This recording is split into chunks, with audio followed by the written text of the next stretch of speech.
Buenas tardes a todos. Atendiendo la normativa del ITESO, a continuación escucharemos un anuncio de protección civil.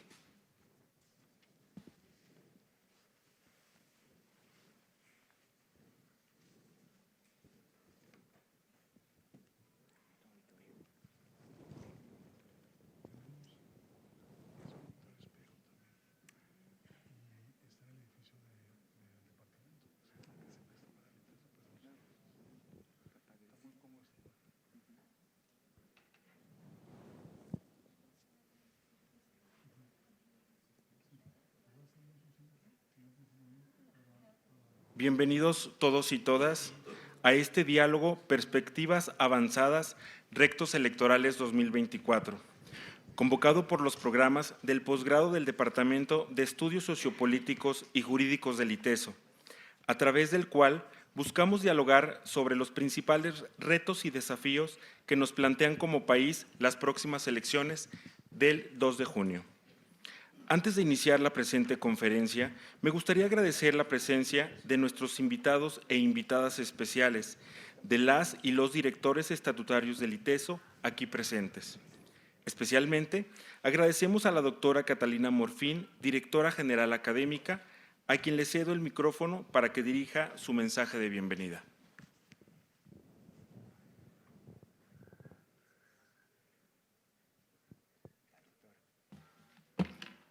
Muy buenas tardes a todas y todos. Distinguido doctor Córdoba, estimada Giovanna, estimado Marcos, queridos miembros de la comunidad universitaria, amigas y amigos todos.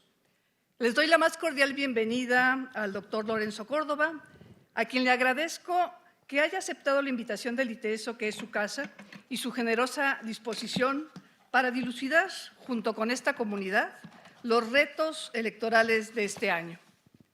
Agradezco además al Departamento de Estudios Sociopolíticos y Jurídicos, en particular a quienes conforman los programas de posgrado, la organización de esta conferencia.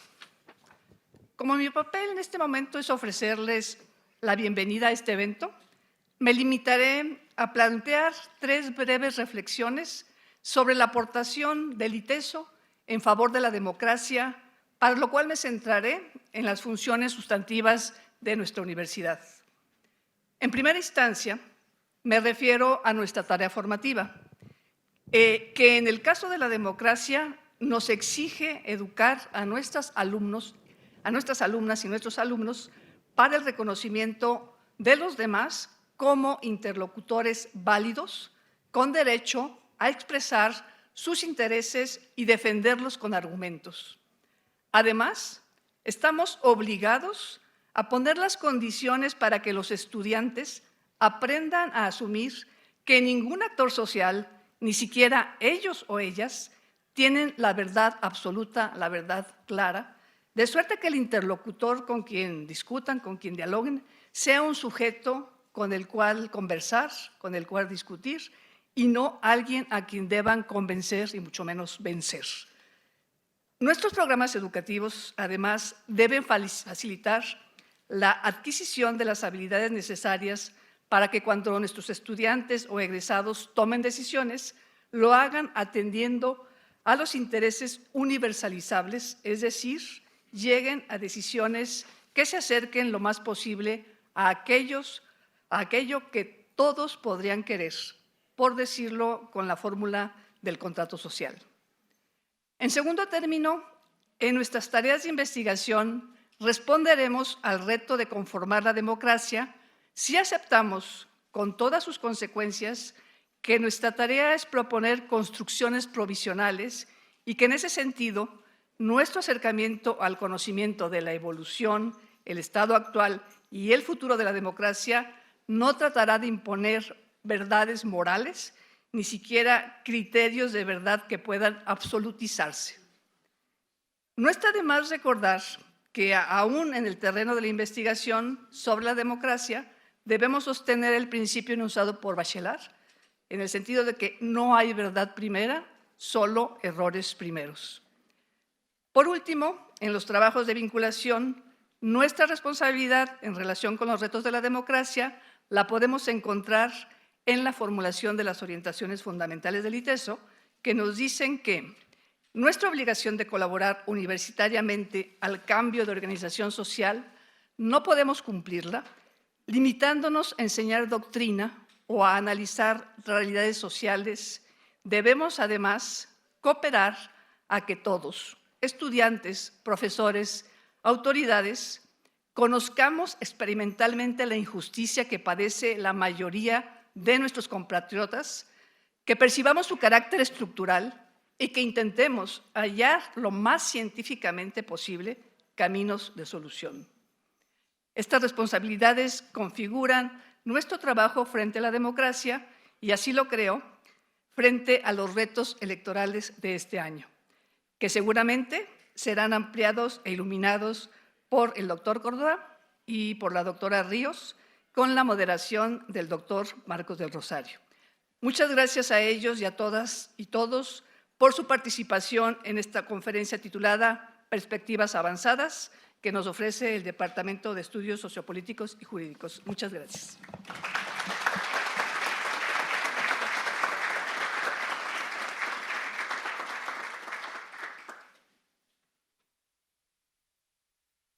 Gracias por su mensaje, doctora Morfín. Cedo el micrófono al doctor Marco del Rosario Rodríguez, moderador de esta mañana. ¿Qué tal? Muy buenas tardes, bienvenidas, bienvenidos a este encuentro que tenemos el día de hoy, que nos da muchísimo gusto contar con la presencia del doctor Lorenzo Córdoba, que pues es un amigo en lo personal de hace muchos años. Hoy estamos sacando las cuentas ya algunos ayeres, y además es un amigo del ITESO porque ha sido profesor, también ya lo comprometimos a que tiene que regresar hace algunos años en el posgrado precisamente del Departamento de Estudios Sociopolíticos y Jurídicos, y pues hoy en lo particular muy contento, y estamos todos los integrantes del departamento, los coordinadores de posgrado y los presentes, pues contentos de tener aquí, mi querido Lorenzo. Voy a permitir leer la reseña curricular de quien de alguna manera estará acompañándonos en la mesa, la doctora Giovanna Ríos y el doctor Lorenzo Córdoba. La doctora Giovanna Ríos es doctora en Ciencia Política, especializada en Políticas Públicas, en torno a la justicia alternativa, construcción de paz, derechos humanos, no discriminación y género, maestra en Estudios Internacionales y licenciada en Asuntos Internacionales. Actualmente es académica de tiempo fijo en el Instituto Tecnológico de Estudios Superiores de Occidente, ITESO, a nivel licenciatura y posgrado, y coordina la maestría en Derechos Humanos y Paz, y también es coordinador docente del área de conflicto y paz en el Departamento de Estudios Sociopolíticos y Jurídicos. Voy a leer ahora la semblanza curricular del doctor Lorenzo Córdoba Vianello. Es licenciado en Derecho por la Universidad Nacional Autónoma de México y doctor de investigación en Teoría Política por la Universidad de Turín, Italia. Investigador titular B de tiempo completo del Instituto de Investigaciones Jurídicas de la UNAM, y en el Sistema Nacional de Investigadores lo reconoce como investigador nacional nivel 3. Fue consejero electoral del Instituto Federal Electoral de diciembre de 2011 a abril de 2014 y fue consejero presidente del Instituto Nacional Electoral de abril de 2014 a abril de 2023. Es autor de varios textos sobre temas electorales, constitucionales y de teoría política. Autor, coautor y coordinador de más de una decena de libros. El más reciente de ellos es La democracia no se toca, en coautoría con Ciro Murayama. También destacan La democracia no se construyó en un día, en coautoría con Ernesto Núñez, y Derecho y Poder, Kelsen y Schmidt, frente a frente, del año 2009, que es una obra referente precisamente en la defensa del control constitucional, ¿sí? Actualmente es colaborador semanal del medio digital Latinus y articulista del diario El Universal, así como colaborador de varias revistas especializadas. Ha sido miembro de consejos editoriales de varias publicaciones periódicas. Es profesor de la Facultad de Derecho de la UNAM, donde imparte las materias de Teoría de la Constitución y Derecho Constitucional. En el año 2010, la UNAM lo reconoció con el Premio Universidad Nacional para Jóvenes Académicos. Ha sido conductor de numerosos programas de televisión, tanto en medios públicos como privados. En 2 ocasiones, en el 2009 y 2011, ha recibido el Premio Nacional de Periodismo del Club de Periodistas de México. Recibamos con un fuerte aplauso al doctor Lorenzo Córdoba.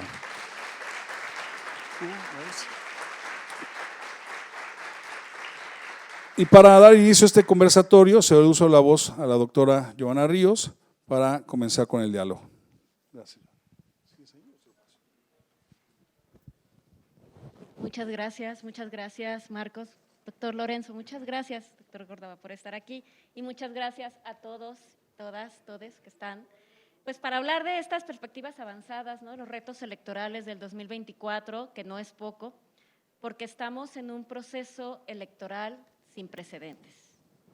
El día 2 de junio se va a elegir al presidente o presidenta de la República Mexicana y con ella se van a renovar la Cámara de Diputados, la Cámara de Senadores, se elegirán gobernadores de Chiapas, Morelos, Tabasco, Guanajuato, Jalisco, Puebla, Veracruz y Yucatán, además de elegir a presidentes municipales y renovar las cámaras de los estados y sus alcaldías. Estamos hablando de 20,000 cargos que están en juego, nada más.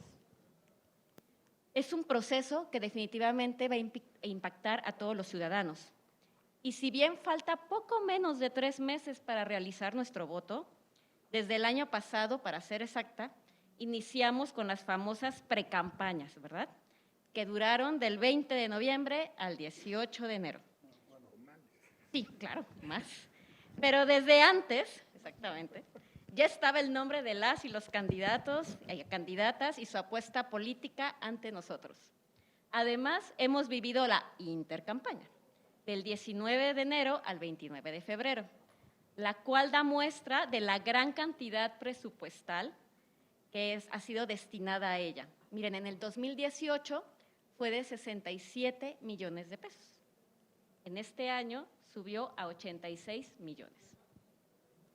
En este momento que ya estamos en campaña electoral, aunque para los ciudadanos realmente nos parece una eternidad, ¿verdad?, lo que llevamos con las precampañas, donde 3 aspirantes a la presidencia buscan asumir el cargo.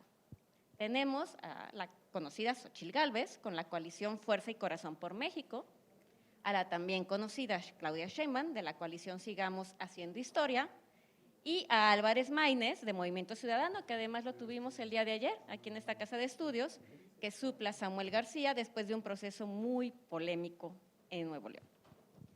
Este conversatorio con el doctor Lorenzo Córdoba nos invita a revisar los retos electorales a los que nos enfrentamos como país y que nos llevan a considerar situaciones que están debilitando nuestro sistema democrático, un sistema en el que después de la Revolución Mexicana se han forjado instituciones para la consecución de ciertos derechos democráticos. No obstante, también hemos vivido un sistema capturado por un partido de Estado por más de 70 años, donde no tuvimos elecciones libres, sistema que nos ¿recuerdan ustedes la caída del sistema? Al menos para los que ya tenemos algunos añitos, ¿no? Eso ya fue hace 30 años. Sistema que tuvo, claro que sí, alternancia partidista en el año 2000, un sistema que durante el siglo XXI se ha fortalecido con aspectos institucionales, sin embargo, que también tenemos retos como es el avance del crimen organizado, su injerencia en las instituciones y en la cultura política de nuestro país. Ferrajoli, gran constitucionalista que muchos y muchas de nosotros lo hemos leído, menciona que existen 2 tipos de democracias. Una formal, donde se estipulan las formas de tomar decisiones de manera colectiva, y otra sustancial, que consiste en respetar los derechos fundamentales y las normas sustanciales. Tomando en cuenta este tipo de democracia, el doctor Lorenzo Córdoba, el 18 de febrero de este año, en la Marcha por la Democracia, mencionó 3 de los logros más importantes en la consecución de una democracia participativa, una democracia formal y sustancial, que están enfrentando retos y deben tomarse en cuenta cuando vayamos a las urnas para hacer valer el derecho a elegir a nuestros gobernantes. ¿Cuáles son? Bueno, primero, asegurar las reglas y condiciones que permitan votar en libertad en elecciones auténticas y equitativas. Segundo, respetar a las instituciones, tal es el caso del INE y de la Suprema Corte de Justicia de la Nación. Y en tercer lugar, impulsar una constitución donde realmente quepamos todas y todos.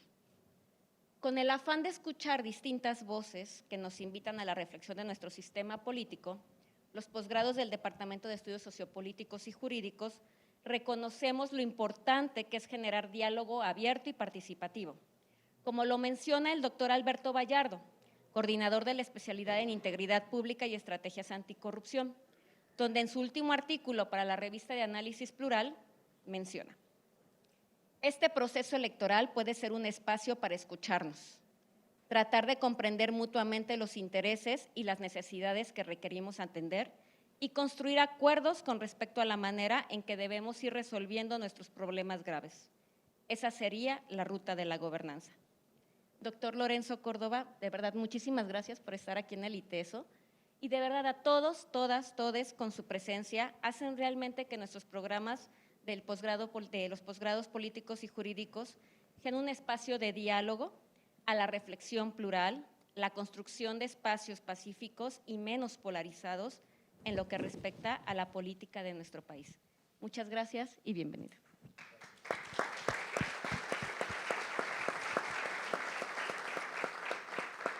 Muchas gracias, Giovanna. Antes de ceder el uso de la voz al doctor Lorenzo Córdoba, agradezco la visita a las distinguidas autoridades electorales que nos han acompañado el día de hoy, tanto a nivel federal como local. Y bueno, sin más preámbulos, mi querido Lorenzo, la dinámica es para detonar el diálogo. Tenemos algunas preguntas preparadas, pero me gustaría, antes, nos gustaría escucharte. Creo que tienes ahí un preámbulo, ¿no?, para dar.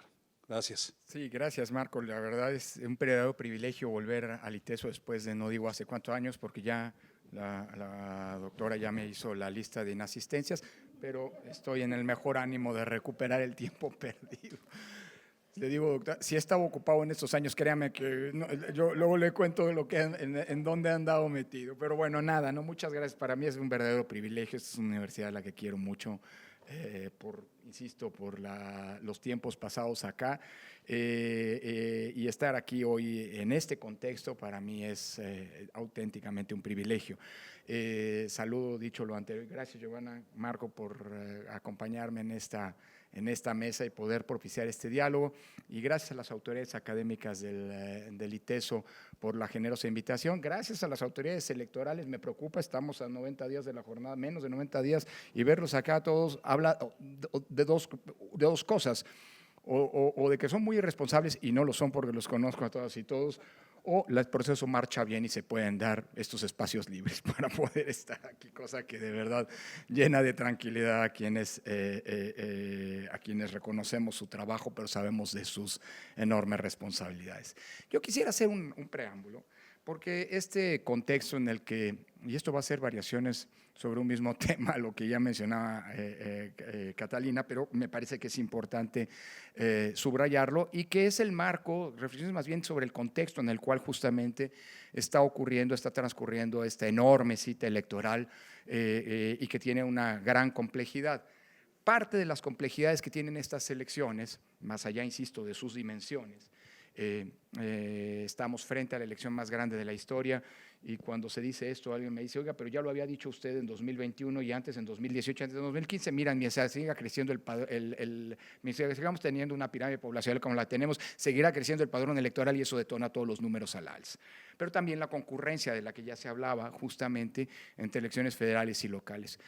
Pero el contexto no es el mejor contexto, y no estoy hablando del contexto de nuestro país, sino de un contexto global. A mí me gustaría hacer algunas reflexiones, sobre todo porque es importante pensar, cuando nos adentramos a la etapa de mayor confrontación del proceso electoral, y que no es solamente algo natural, sino además el viernes pasado acaba de empezar la etapa institucional prevista en nuestro sistema político para que la confrontación y la polarización se procese por los cauces institucionales diseñados para ello. Es decir, las campañas no son elegantes y respetuosas, aunque tal vez uno aspiraría que fueran eso, pero nunca lo han sido, elegantes y respetuosas charlas entre damas y caballeros en un salón de té del siglo XIX. No, las campañas son los que son, descarnadas. Insisto, son el espacio institucionalmente previsto en una democracia para que la confrontación ocurra. Por cierto, desde el lunes pasado la primera vez se abrió la posibilidad de que por primera vez las y los candidatos puedan referirse directamente, incluso con descalificaciones que tienen como único límite evitar la calumnia, o sea, que no rayen en la calumnia, y es natural que esto ocurra precisamente porque esto nos genera información a los ciudadanos, las y los ciudadanos de cara a la emisión de nuestro voto. Pero vale la pena empezar en este contexto, más allá de poner mucha atención a todo lo que se ocurre, lo que se diga, las plataformas electorales, por cierto, hay plataformas electorales ya registradas ante el INE y valdría la pena que echáramos un ojo, porque ahí se supone que están las propuestas que cada una de las candidaturas sostiene, ¿no? Dicho eso, hay que empezar a pensar también en el día después. Porque el principal problema y los principales riesgos que enfrentan nuestras democracias, nuestras así en plural, la mexicana entre ellas, las democracias en el mundo, tienen que ver con una serie de problemas estructurales que están allí, que son problemas que vienen de tiempo atrás, que son problemas que los gobiernos democráticamente electos no han logrado resolver a través de las políticas que han instrumentado y que hoy constituyen probablemente el principal riesgo para las democracias hacia adelante. Estoy hablando de estos problemas estructurales que constituyen en su conjunto una especie de caldo de cultivo en donde está germinando un malestar que debería preocuparnos a todas y todos. Quiero comenzar no con un asunto interno, quiero comenzar sí con el diagnóstico que desde fuera está ocurriendo en nuestro país, pero que, insisto, se circunscribe en un contexto global y que es profundamente preocupante. Acaba de presentarse la semana pasada un estudio que desde hace más de una década, esta es la 13ª edición, el Índice de Desarrollo Democrático, en donde se mide el grado de evolución de la democracia, las sensaciones, las percepciones sobre la democracia a nivel regional, a nivel estatal en el país. Y acaba de presentarse la semana pasada los reportes, el último reporte del Pew Research Center respecto del estado de la democracia, y las cifras son particularmente alarmantes. México, de acuerdo con el Pew Research Center, es el país con el peor desempeño en términos de satisfacción de la democracia de todos los países medidos. De 2017 al año pasado, el número de personas que así abiertamente dicen preferir un gobierno autoritario, sin lugar a dudas, pasó de 27% a 50%. 1 de cada 2 mexicanos, dice el Pew, dice este estudio del Pew, dice que sería pertinente tener un gobierno sin controles como esos molestos y lastimosos frenos y contrapesos al poder como son los poderes legislativos. Ese es el contexto en el que vamos a estas elecciones, en un ámbito de polarización que no es menor. Pero los problemas estructurales, digamos, que enfrentan las democracias, y pueden ser muchos más, a mí me gustaría sentarme solamente para elencarlos en 5, que son problemas que están allí, son problemas que nos están generando esta absolutamente comprensible y justificada inconformidad y molestia con la democracia. Si tengamos cuidado con eso, porque para que una democracia subsista requiere del respaldo y del apoyo de las y de la defensa de las y los ciudadanos. Sin ciudadanos la democracia es absolutamente insostenible. Me refiero a 5 grandes problemas. El primer gran problema tiene que ver con, digámoslo así, esos asuntos que están generando esa inconformidad. Me refiero a los temas de pobreza, desigualdad, corrupción, impunidad, violencia, inseguridad, que son, insisto, estos elementos que generan esa desafección con la democracia y aran el terreno para que puedan surgir pulsiones autoritarias. Se podría hablar muchísimo de esto, pero ya lo mencionaba Catalina en su intervención, no nos olvidemos de la dimensión social.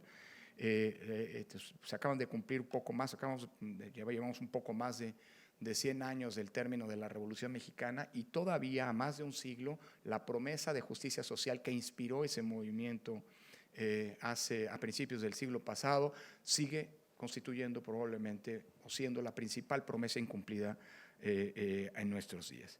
En segundo lugar, estamos frente a una crisis de las instituciones de la democracia.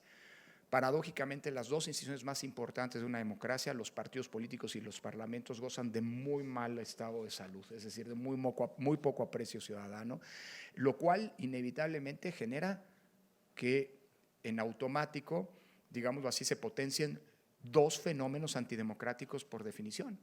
La crisis de los partidos políticos, instituciones indispensables para procesar la pluralidad política y encauzarla en una sociedad democrática, lo único que provoca son personalismos. Y la personalización de la política inevitablemente erosiona la calidad de una democracia. Y por el otro lado, la crisis de los parlamentos está produciendo esto que es un fenómeno global, una tendencia al reforzamiento de los ejecutivos. ¿Qué son, sino la otra, qué implica la serie de propuestas que ha hecho el presidente de la República y que hoy lamentablemente pues, van a ser parte de la, bueno, no lamentablemente, qué bueno, para eso son las campañas, van a ser parte de la discusión pública, pues un desmantelamiento de todas las instituciones de control y prácticamente una reabsorción de todas aquellas facultades que se le fueron quitando al presidencialismo autoritario precisamente para encontrar un sistema democrático que implica inevitablemente pesos y contrapesos, pues para reabsorberlos en el Ejecutivo. Entonces, cuidado con este segundo problema. Tercer problema, la desinformación. No abundo sobre el punto, la mentira no es algo nuevo, pero evidentemente la irrupción de las tecnologías, desde el Internet, de las redes sociales y ahora de la inteligencia artificial, pues constituye, que son meros instrumentos, o sea, esos no son ni buenos ni malos per se, pero suelen ser utilizados para potenciar el efecto disruptivo que la mentira tiene en la convivencia social y en la recreación de la democracia. Un cuarto punto tiene que ver con la polarización, que tampoco es un fenómeno nuevo. Ya decía, las campañas son el espacio natural para que institucional, para que la polarización se procese. Es normal que en un país presidencialista como este, en una elección presidencial, pues las posturas tienden a polarizarse, ¿no? Sé que hay 3 contendientes, pero la historia nos enseña que al final del día las elecciones presidenciales acaban siendo naturalmente una competencia entre 2. Es normal, el voto útil al final del día aquí también cuenta y pesa. Pero el problema no es la polarización. El problema es cuando la polarización se adereza con ese que es el valor antidemocrático por excelencia, que es la intolerancia. Polarización más intolerancia nos lleva precisamente a ver al de enfrente, alguien a quien piensa distinto a nosotros, no como un adversario al que se le reconoce legitimidad no solamente para existir, para pensar lo que quiera, sino también para competir por el poder público, sino que empieza a vérsele como un enemigo, y al enemigo se le combate y se le elimina. Lamentablemente, a mí me preguntaban después del 18, de las manifestaciones del 18, qué opinaba a partir de un grito que cobró mucha fuerza y que fue espontáneo. Y yo decía, pues es una pena, pero es el espejo de lo que está pasando y viviéndose en el país. Es una pena porque entiendo que las manifestaciones fueron para defender a las instituciones de la democracia, y una institución sine qua non de la democracia es la presunción de inocencia y evitar los juicios sumarios. Por cierto, como hoy los está haciendo una institución que sí perdimos, ya, lamentablemente, y que se está queriendo erigir en el Comité de Salud Pública, y aguas con los comités de salud pública, porque eso siempre acaban mal, ¿no? Que es la otrora Comisión Nacional de los Derechos Humanos, convertida hoy en un instrumento de propaganda y de violación de la Constitución, porque se está entrometiendo en donde no le corresponde, que son las cuestiones electorales, pero además tratando de influir en las preferencias electorales. El documento que ayer presentó la Comisión Nacional de los Derechos Humanos es inaceptable en muchos sentidos. Pero bueno, no me desvío del punto. Cuando la intolerancia se instala, entonces estamos en la antesala de las peores expresiones autoritarias que hemos visto en la historia. Quinto, los ataques a los órganos de control, y que se procesan, y aquí solamente hago un elenco, que procesan a través de 5 grandes ejes. Por un lado, la descalificación, que ya no viene de oposiciones, digámoslo así, inconformes con los resultados frente a los órganos electorales, por ejemplo, sino que son descalificaciones que vienen desde el propio poder, y esto cada vez más está generalizándose.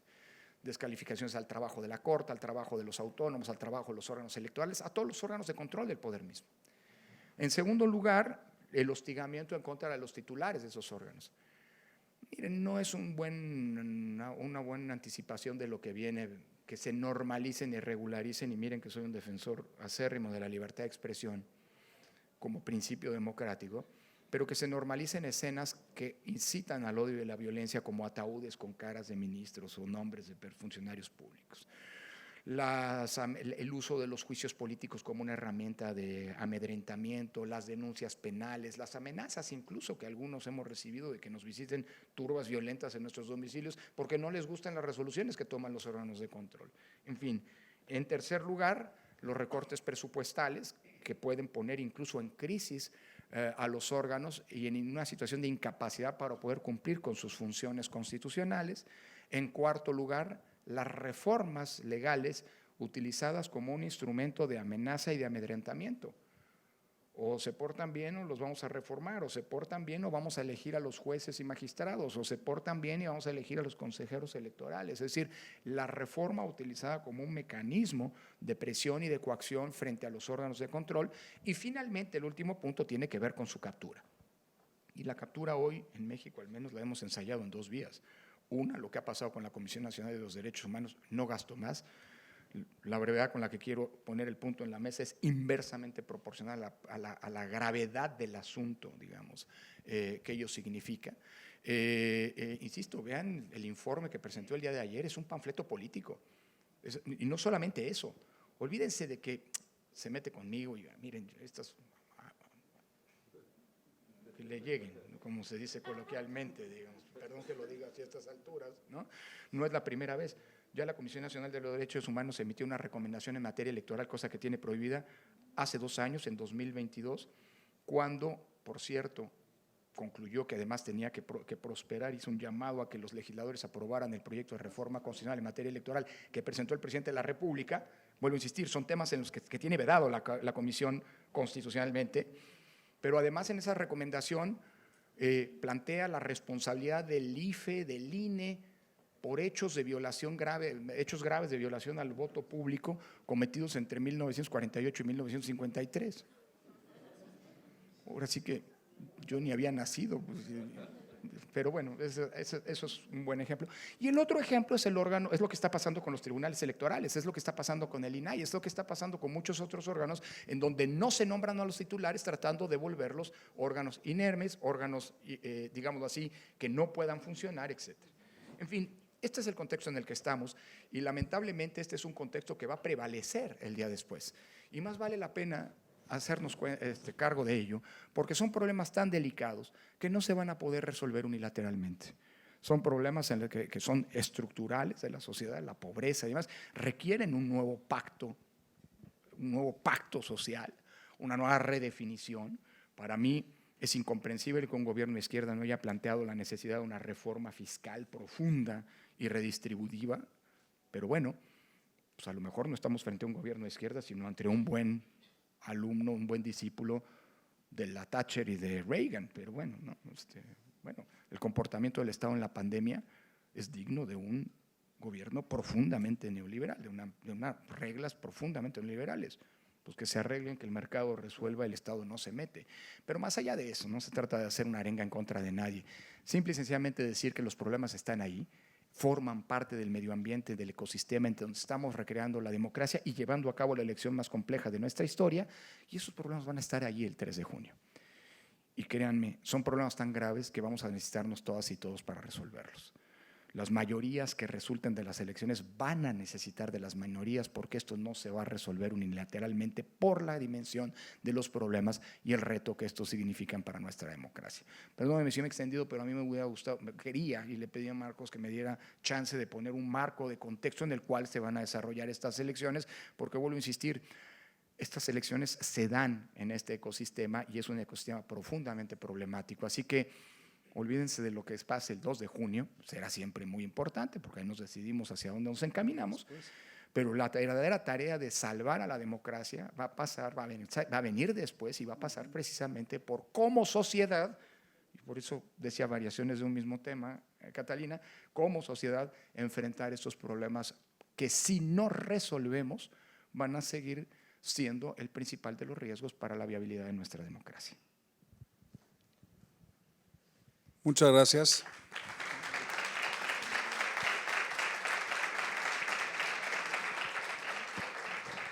Gracias por este contexto que has referido, en el cual, pues sí, las elecciones que tenemos en puerta no solamente son complejas por las dimensiones, que hace por la mañana tú lo comentabas bien, el tema de la eficacia en la organización, las autoridades electorales han demostrado históricamente que están preparadas, sino más bien ese caldo cultivo que tú refieres, ¿no? Esos factores de incidencia que pueden alterar el rumbo o el destino, que no están apareciendo, no es reciente, sino que se han venido dando en los últimos años, desafortunadamente. Te voy a plantear las siguientes preguntas, estimado Lorenzo, a reserva de que tengamos tiempo también para que el público plantee. Entonces, tienen que ver con lo que de alguna manera tú ya has venido explicando. pero son preguntas muy puntuales y queremos escuchar tu opinión. Esta primera es una pregunta un tanto abstracta, pero creo que lo has venido señalando desde hace tiempo. Hay cuestiones muy puntuales que ponen en riesgo o pueden poner en riesgo las elecciones. ¿Qué está en juego, Lorenzo, en las elecciones de 2024? Bueno, a ver, lo primero, que esa gran apuesta, que es una apuesta y una conquista ciudadana y que nos costó muchísimo alcanzar y que es el gran consenso político que hemos llevado a la Constitución de que la renovación del poder ocurre por vías democráticas, es decir, a partir de elecciones libres y auténticas, en donde seamos las y los ciudadanos los que estamos decidiendo, los que decidamos quiénes nos gobiernan, quiénes nos representan, y que a través de nuestro voto también podamos juzgar bien o mal la actuación de los gobiernos. El voto también es eso, es un auténtico mecanismo de rendición de cuentas. El llamado voto de castigo es parte consustancial de los sistemas democráticos. Sirven para premiar buenas gestiones públicas, sirven para castigar a aquellas que no lo son, etcétera. Pues eventualmente se diluya. Y los riesgos no vienen tanto de la elección propiamente dicho, sino de los intentos de reforma que se han venido planteando y que de nueva cuenta forman parte de una agenda por venir. Dentro del paquete de 20 iniciativas que presentó, 18 constitucionales, 2 legales, el presidente de la República el 5 de febrero pasado, no solamente se insiste exactamente en prácticamente los mismos términos de la reforma constitucional que se presentó en 2022, sino que además se potencia su efecto distorsionador y lesivo para el sistema electoral. O sea, lo que está en juego es, y lamentablemente esto ya se volvió, bueno, insisto, lamentablemente y no, porque pues esto permite que eso se discuta públicamente en las campañas, este paquete de reformas que presentó el Ejecutivo ya ha sido asumido por una candidatura prácticamente como el eje, digámoslo así, de la campaña y de del pedimento del voto que se realizará, pues hombre, prácticamente implicaría de prosperar que nos olvidamos de todo lo que hemos construido en términos electorales en las últimas 3 décadas. Es desaparecer al órgano electoral, es desaparecer a los órganos locales, es volver a concentrar todo a nivel local. Después de que en los últimos 10 años, y lo digo con toda franqueza, después de la crítica que se le hizo a la reforma de 2014, porque era una reforma centralizadora, la verdad es una reforma que nos obligó a instrumentar lo que los alemanes llaman un federalismo colaborativo. Es decir, no es cierto que el INE hace todo, pero sí el INE genera un manto de homogeneidad, y esa era la razón de la reforma, para que el modo en el que se realizan las elecciones en el ámbito local sea homogéneo entre estados y a nivel nacional, entre el ámbito local y lo nacional. Y yo creo que es un modelo absolutamente practicable. Es decir, hoy mencionaba hace un rato unas cifras, es decir, de 334 elecciones que se han organizado bajo este modelo, no ha habido una sola que haya tenido un conflicto postelectoral. Es decir, el sistema electoral está sirviendo para generar lo que se supone que tiene que generar, es decir, paz pública y gobernabilidad democrática. Un solo conflicto postelectoral no ha habido. Es decir, es un sistema que funciona. Lo que más me preocupa a mí es que estos intentos de reforma parten de un diagnóstico profundamente equivocado. Y cito al autor, cito el lugar, cito como se debe citar en un lugar académico, entre otras cosas porque no me interesa llegar a ser ministro de la Suprema Corte de Justicia de la Nación, ¿no?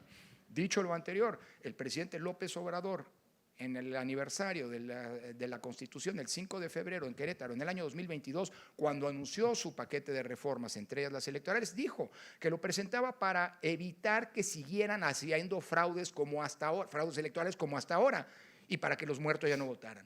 Perdón, los muertos no votan desde que el IFE en su momento asumió el control del padrón electoral. Luego hay algunas organizaciones que lo reviven para firmar peticiones de revocación de mandato, pero esos son fraudes, ¿no? Y el INE los puede sancionar, ¿no? Y los ha sancionado, ¿no?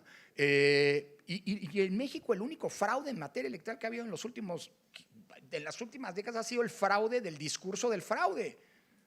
Es más, resulta que el líder moral del partido que más se ha beneficiado de la existencia de este sistema electoral hable de fraudes. Sí, pero bueno, en los tiempos que corren es cada vez más frecuente oír el discurso del fraude desde el poder. Y si no, vean Estados Unidos en 2020 con Trump, vean Brasil en 2022 con Bolsonaro, en fin, aguas con eso. Porque acuérdense cómo acabaron esas elecciones, en un momento de crisis en el que solo la fortaleza institucional salvó la democracia en esos países. Entonces yo creo que lo que estamos enfrentando, las elecciones en sí no son un riesgo.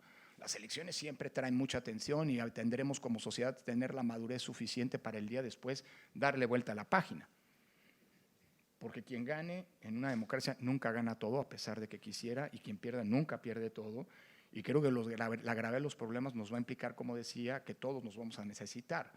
Después de las elecciones, siempre todas las democracias requieren una especie de operación cicatriz para darle vuelta a la página y seguir avanzando. Hay quien le gusta vivir en el pasado, pero ese es un asunto no para tratar en esta conferencia, porque entiendo, se equivocaron de invitado, yo no soy psiquiatra ni psicólogo, ¿no? O sea, pero eso lo dejo para el diván de los especialistas. Lo que quiero decir es que las elecciones en sí hay que verlas también como una oportunidad de definir el riesgo. No es un riesgo en sí. Lo que sí está en riesgo es el desmantelamiento de todo lo que hemos venido construyendo. Insisto, no lo digo yo, no soy yo poniéndole en boca. Se está planteando la desaparición de los órganos electorales, la construcción de un nuevo órgano electoral con funcionarios electos. La mejor manera de politizar un órgano es elegir popularmente a sus miembros, y eso no es que esté mal, para eso es el Congreso, porque es un órgano de representación política. Los órganos electorales, los órganos de justicia no deben ser electos porque eso es en donde se eligen a los órganos se politizan a los órganos. Vean lo que pasó con la Corte Constitucional boliviana. Se volvió un órgano político que incluso llegó al extremo de ir en contra de lo que el pueblo boliviano dijo en un referéndum a propósito de un intento de reelección de Evo Morales, y dijo que la Constitución, al impedir la reelección, violaba los derechos de Evo Morales. Casualmente, el partido en el poder que había llevado a Evo Morales, el partido de Evo Morales, era el partido que había auspiciado la elección popular de esos ministros. ¿Quieren politizar un órgano? Politícenlo. Eligiendo a sus miembros. Lo grave es que está de nueva cuenta planteando que el padrón electoral ya no lo administra el INE, supongo que será a gobernación. Lo grave es que se está planteando eliminar esa figura de la que deberíamos hacer autocrítica, porque muchos yo no, pero me sumo para corresponsabilizarme, muchos hemos sido, digamos, replicadores de ese discurso falaz que desde el gobierno de Fox, y luego con el gobierno de Calderón, y luego con el gobierno de Peña, y ahora con el gobierno de López Obrador, desde el poder siempre se ha lanzado que las diputaciones de representación proporcional no sirven para nada, que no son electos, que ahí están, que son innecesarios, que las senadurías de representación proporcional no sirven para nada. Bueno, ahora la iniciativa del presidente López Obrador plantea desaparecer las diputaciones de representación proporcional, las senadurías de representación proporcional y también los senadores de primera minoría. Es decir, es una reforma planteada para que el partido mayoritario del momento tenga el monopolio de la representación política, yendo en contra de 40 años de construcción democrática. Entonces, los riesgos para nuestra democracia no vienen de las elecciones, si entendí bien la pregunta, vienen del planteamiento de replantearnos la construcción de la democracia constitucional que tanto nos ha costado y que es todavía absolutamente insuficiente y precaria para donde deberíamos llevarla en los últimos 30 años. Porque además se plantea, y esto es en el electoral, pero en lo demás se plantea desaparecer, por ejemplo, los órganos constitucionales autónomos, bajo el argumento falaz de que el gobierno puede hacer ese trabajo, el trabajo que hacen los autónomos. ¿Y saben qué? Claro que lo puede hacer. De hecho, lo hacía. No hay una sola función que hoy desempeñen los órganos autónomos que no la llevara a cabo el gobierno en la época del presidencialismo autoritario. ¿Quién organizaba las elecciones? Manuel Bartlett dirigiendo la CFE. No es la Comisión Federal de Electricidad, es la Comisión Federal Electoral. Las siglas le gustan a Bartlett, pero bueno, Bartlett sí es el mismo, ¿no? Es el mismo personaje. Pero ¿quién hacía las elecciones? El gobierno. Hoy las hace el INE, después los órganos locales. ¿Quién era el responsable de la política cambiaria y de la política antiinflacionaria? El Banco de México, que era una dependencia de la Secretaría de Hacienda antes de autonomizarse. ¿Quién era el responsable de entregar la información a los ciudadanos que la requerían? Las propias dependencias del gobierno, no había un INAI. ¿Quién era el responsable de vigilar la política, digamos, la prohibición de los monopolios en el ámbito económico? Pues la Secretaría de Economía, no la COFESE. ¿Quién era el responsable de otorgar las concesiones a los medios de comunicación y además vigilar que no hubiera concentraciones monopólicas? Pues la Secretaría de Comunicaciones y Transportes, no el IFT. ¿Quién era el responsable de vigilar el cumplimiento de los derechos humanos? La CNDH, que nació en 1989 como una dependencia, como un órgano desconcentrado de la Secretaría de Gobernación y se volvió un órgano constitucional autónomo una década después. Es decir, claro que el Ejecutivo puede realizar esas funciones. De hecho, las hacía cuando éramos un país autoritario. Sacarle al Ejecutivo estas funciones para que fueran administradas con criterios técnicos y no, es decir, con un mecanismo de control del poder y no con criterios políticos, fue una de las grandes conquistas institucionales del proceso de democratización. Entonces, ¿de dónde vienen los riesgos? Pues de desmantelar esa construcción que nos ha permitido no resolver nuestros problemas, pero por lo menos sí convertirnos en un régimen democrático deficiente, precario, insuficiente, lo que ustedes quieran, que hay que mejorar, que son las instituciones de la democracia constitucional. Y perdón, dice un personaje, las instituciones sí se tocan, un juez que se convirtió en político de la noche a la mañana, ¿no? ¿Será? Las instituciones sí se tocan, claro que se tocan, si es para mejorarlas, si es para destruirlas, para desmantelarlas, perdóneme, pues no, mejor no las toquemos.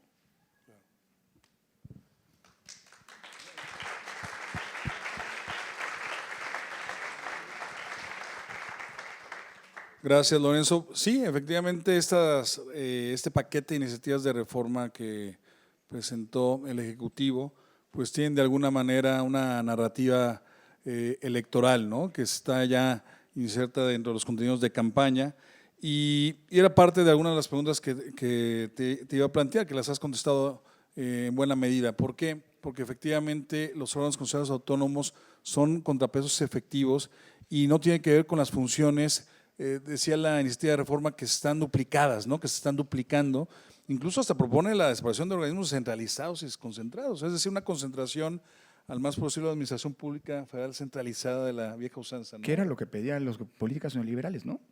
El Estado mínimo, desaparecer todas las capacidades institucionales del Estado. Pero bueno, no me meto en ese berenjena. Oye, en ese sentido, para dar espacio a las preguntas del público presente, te voy a plantear las siguientes dos preguntas, si te parece, para que las puedas contestar y pasamos a las preguntas del público. ¿Qué papel, en tu opinión, están jugando actualmente los organismos electorales como el INE, el Tribunal Electoral del Poder Judicial de la Federación, las autoridades locales?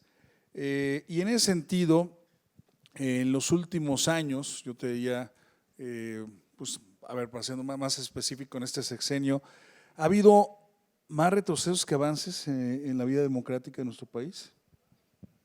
No, a ver, parto de esta primera pregunta para luego ir con los órganos electorales, con esta última parte.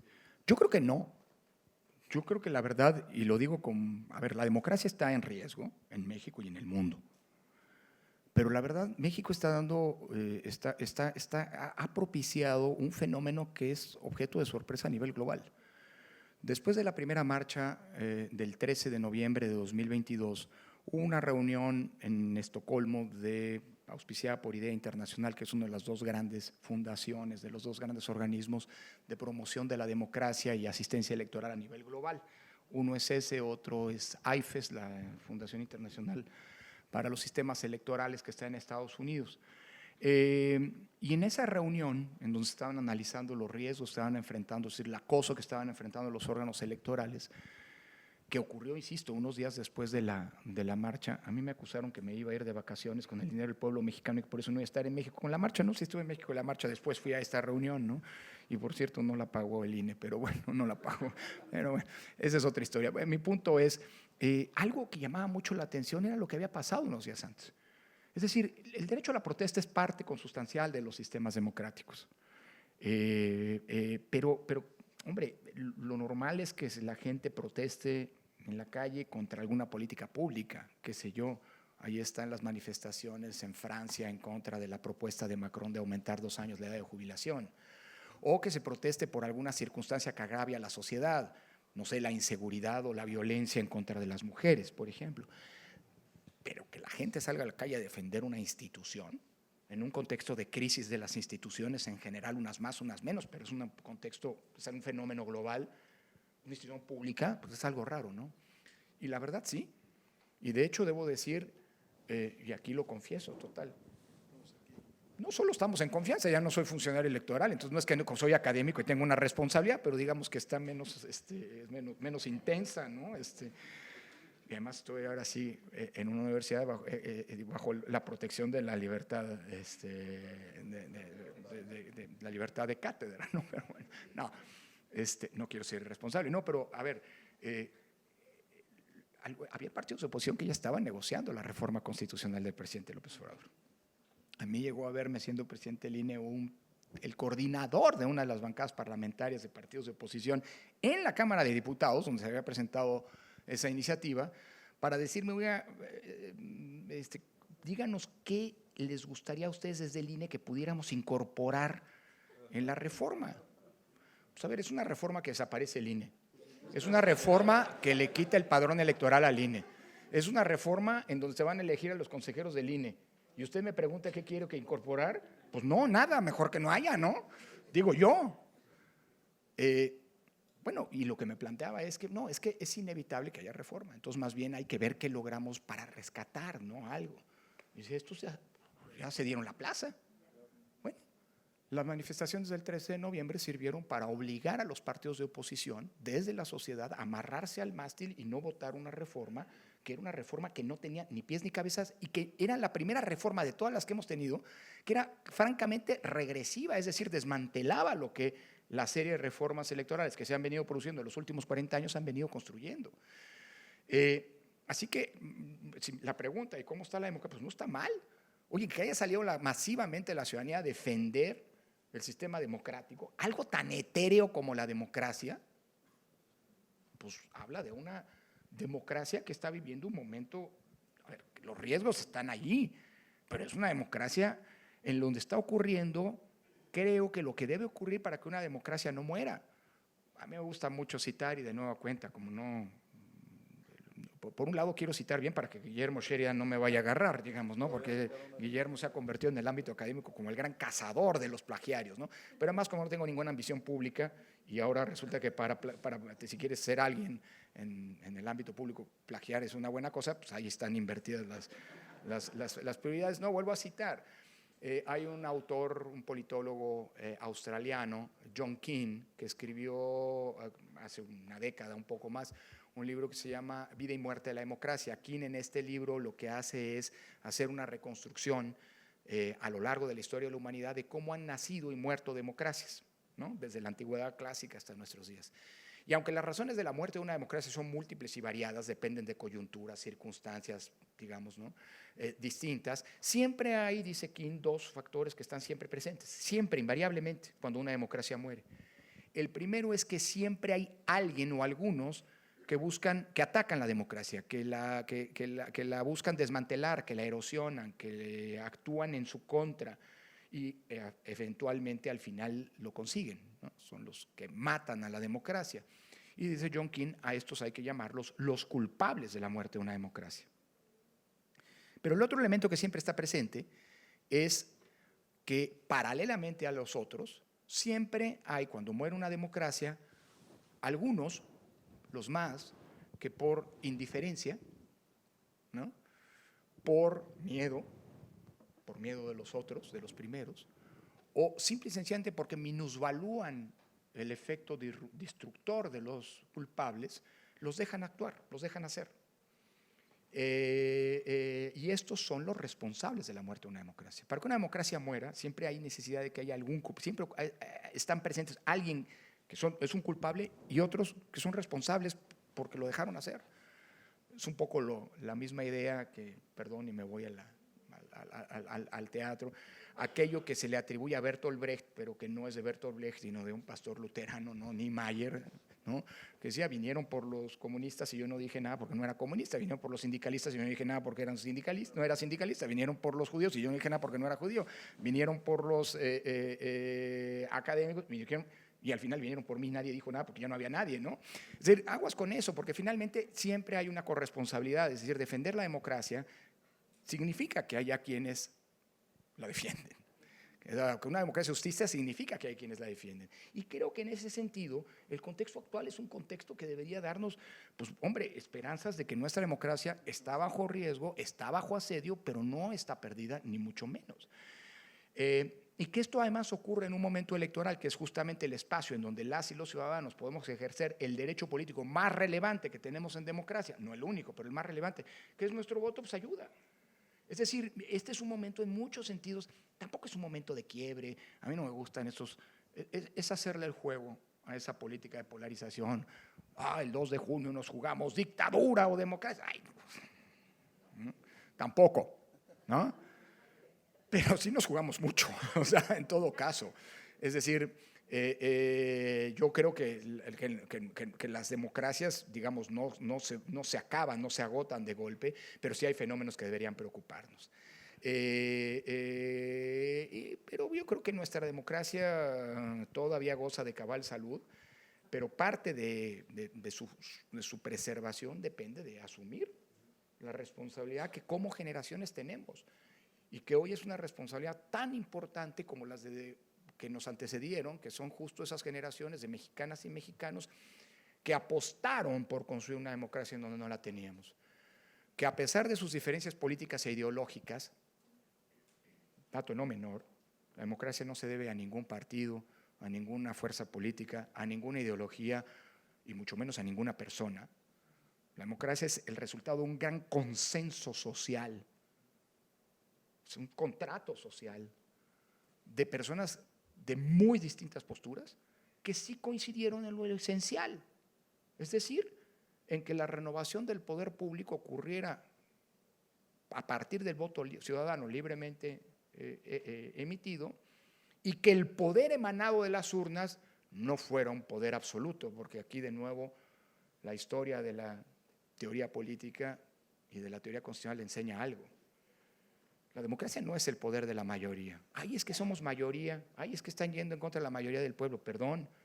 El poder de la mayoría, si no tiene frenos y contrapesos, no es democrático. Lo decía Tocqueville. Es tan despótico como el del despotismo de un solo hombre, como el de la tiranía de un solo hombre. Así que esa es la gran construcción democrática, digámoslo así, que logramos en el país. Y aunque tenemos muchos problemas, vuelvo a insistir, esos grandes temas estructurales que no se han resuelto y que mientras no se resuelvan vamos a estar poniendo en tensión y en riesgo a nuestra democracia, pero creo que algo que debe satisfacernos es que hoy la democracia sí tiene quien la defienda. ¿Quién? Pues los que la construyeron, las y los ciudadanos, ¿no? La otra pregunta era… Las autoridades. Perdón, sí, yo quería hacerme pato porque no quería juzgar. Bueno, a ver, muy rápido, ¿no? Porque quiero dejar espacio a lo que sigue. Miren, yo creo que afortunadamente no prosperó el plan B, y perdón que insiste en esto, pero si hubiera prosperado el plan A, y como no prosperó, si hubiera prosperado el plan B al final, si la Corte no hubiera declarado inconstitucional el plan B, por cómo se procesó, ojo, la Corte no se metió al fondo. Entonces esa es una discusión que no está cerrada. O sea, lo que pasa es que en el proceso legislativo, ¿cómo es lo que se plantea? 90% de lealtad y 10% de capacidad. Bueno, en ese proceso legislativo hubo 99.9% de lealtad. No entendieron el chiste, pero bueno. O sea, lo hicieron con las patas, para decirlo de manera científica, ¿no? O sea, se pasaron por encima todas las reglas del proceso legislativo y la Corte les dijo, perdón, así no se procesan leyes en un contexto democrático. Punto, va para abajo. Bueno, esa reforma planteaba, no lo digo yo, gracias a la prensa, o al menos notas periodísticas se lo atribuyen al entonces secretario de Gobernación, que yendo al Senado de la República, dirigiéndose a la mayoría en aquella Cámara, les dijo que la instrucción era destazar al INE. Eso es lo que se le atribuye. Dicho lo anterior, pues el plan B sí lo destazaba. Solo doy un dato, hay muchas otras cosas, pero un solo dato. El plan B eliminaba, desaparecía el 85% de las plazas del servicio profesional electoral, que son los responsables de hacer elecciones. Entonces son las gentes, el Consejo General toma decisiones, pero los que operan las elecciones, los técnicos profesionales dedicados a esa función que hacen las elecciones en México son los miembros del Servicio Profesional Electoral y el 85%, no dije 8.5, el 85% de esas plazas desaparecían. De 2.500, 2.600 miembros que tiene el Servicio Profesional Electoral, dejaban 300. O sea, es una locura, 350, 360, es una locura, era una locura. Bueno, digo esto porque creo que la columna vertebral del INE y, en consecuencia, de los soples, porque todo es un sistema, pues goza de cabal salud desde ese punto de vista. Y hoy ese sistema y las reglas que nos han permitido esos 10 años de estabilidad política y de gobernabilidad democrática a la que hacía mención, pues están vigentes y son las que están operando. Y esas son buenas noticias. Ahora, dicho lo anterior, tampoco. Como ciudadanos, creo que tenemos una responsabilidad, yo lo decía el 18 en el Zócalo, como ciudadanos tenemos una responsabilidad en la protección y la preservación de nuestra democracia, que es defender a las instituciones de la democracia. Y ahora en el contexto electoral, en primer lugar al INE y a los soples y a los tribunales electorales locales y al federal. Pero una cosa es defenderlos y otra cosa es darle cheques en blanco. Porque en el momento en que alguno de los órganos se pliega a intereses de parte o a las presiones del poder, el poder que sea, pues entonces esos órganos ya no nos van a servir. Y sí hay que defenderlos, pero también, como yo lo decía, ¿por qué no lo dijo cuando era presidente? No, es que sí lo decía cuando era presidente del INE. No me van a dejar mentir, hay muchos que han escuchado eso. Acompáñenos, pero exíjanos, critíquennos, porque las críticas son indispensables para hacer mejor nuestro trabajo. Y a lo mejor las críticas son infundadas y eso significa que estamos explicando mal. Es decir, las críticas te sirven como institución para mejorar y sobre todo para construir confianza pública. Bueno, hoy el INE anda sobre un 80% de credibilidad. Eso tardó décadas en construirse y hoy los órganos electorales son los órganos que más confianza tienen incluso por encima de las Fuerzas Armadas. ¿Quieren desprestigiar a las Fuerzas Armadas? Síganle echando cosas, por cierto. Pero ¿dónde está el problema en consecuencia? Yo creo que los problemas están hoy en un asunto que tiene que ver con la gobernabilidad interna tanto de los tribunales, pienso en el Tribunal Federal, y de los órganos electorales administrativos, y pienso en primer lugar en el Consejo General del INE. Específicamente, sí es muy preocupante que no estén pudiendo ponerse de acuerdo en tareas que son elementales. Si ustedes revisan la ley electoral, es más, esto viene desde la Constitución, pero si ustedes revisan la ley electoral, la ELEGIPE, una de las primeras funciones del Consejo General es nombrar con una mayoría calificada a los titulares de las direcciones y de las unidades técnicas. Es decir, que esto es una manera, por cierto, de corresponsabilizar a todos los miembros del Consejo con lo que ocurre en la operación. Hoy, lamentablemente, el Tribunal Electoral avaló que la presidencia del INE pueda nombrar a encargadurías de despacho, y esta es la primera elección en toda la historia de la democracia mexicana en donde la Secretaría Ejecutiva del INE es una encargada de despacho y no ha sido designada por el Consejo General del INE. ¿Por qué? Porque los 11 consejeros no han logrado ponerse de acuerdo y procesar esos nombramientos. Para que no haya acuerdos se necesitan, no basta con uno, se necesitan que todos, es una corresponsabilidad de todos. Eso a mí me preocupa muchísimo, porque habla de un INE que no está logrando de tomar decisiones que son de las primeras cosas que tienen que hacer, como quién es el responsable. Y además, alguien puede decir, es que el Tribunal Electoral le dio mucho poder a la presidenta del INE. Yo creo que es al revés. Es decir, hoy en día, si algo sale mal, los consejeros van a decir, perdone, tú los nombraste, tú te haces cargo. Yo no soy corresponsable. Es decir, las decisiones colegiadas son parte de la principal fortaleza del Instituto Nacional Electoral, porque así te evitas lo que todo el tiempo se la pasaban diciendo para criticarnos. Es que Córdoba decidió. ¿Córdoba decidió qué? Todas las decisiones del INE son decisiones colegiadas. No hubo una sola decisión que se tomara de manera unipersonal. Y eso fortalece la institucionalidad, entre otras cosas porque corresponsabiliza a todos los miembros del Consejo. Y hoy eso no está ocurriendo. Sí, el INE tiene una gran reserva de credibilidad pública, pero esa se puede acabar de la noche a la mañana. La historia nos lo enseña. Construir confianza, decía Woldenberg, es un proceso lento, gradual, paulatino, en donde los logros se miden micra a micra. El proceso contrario, el de pérdida de confianza, puede bastar una sola decisión errónea, mal explicada o, digámoslo así, no bien procesada, para que esa credibilidad se caiga a pedazos. Y el INE necesita de esa credibilidad para seguir convocando a las y los ciudadanos, como está ocurriendo hoy, para que sean funcionarios de casilla, pero además necesita esa credibilidad y la va a necesitar particularmente la noche de la jornada electoral. Cuando salga a darnos los resultados preliminares de las elecciones federales, y los soples ocurrirá lo mismo para las elecciones de ejecutivos locales. Es decir, esa credibilidad, ese es el momento en el que se requiere, porque es el momento de mayor tensión. Es el momento en el que si algún mal jugador quiere patear la mesa, el INE con autoridad da un manotazo sobre esta y dice, no, es así. Bueno, ese es el principal problema. Ahora, afortunadamente, es un problema que no viene desde fuera, espero, porque si viene desde fuera, ahí sí. A ver, presiones hay. Déjenme darles un tip de lectura. El día en que se les aparezca algún consejero o consejera del OPLE, aquí están, o algún consejero o consejera del INE, quien sea, y les diga, ¿a mí? ¿Presiones? No, nunca he recibido presiones. No me van a dejar mentir, los entrevistamos nosotros. Una de las preguntas que siempre le hacíamos era, ¿no es cierto? Oigan, ¿a ustedes los han presionado alguna vez? No, a mí nunca me han presionado. No puede ser, porque no está mintiendo. O sea, los funcionarios electorales se les presiona todo el tiempo, por parte de partidos, por parte de la sociedad, por parte de los gobiernos. Hay presiones que son legítimas, hay presiones que son burdas, otras más sutiles, otras que son más abiertas, otras que son más veladas, pero presiones hay todo el tiempo. Hombre, están arbitrando la política. Dicho lo anterior, no está mal que haya presiones.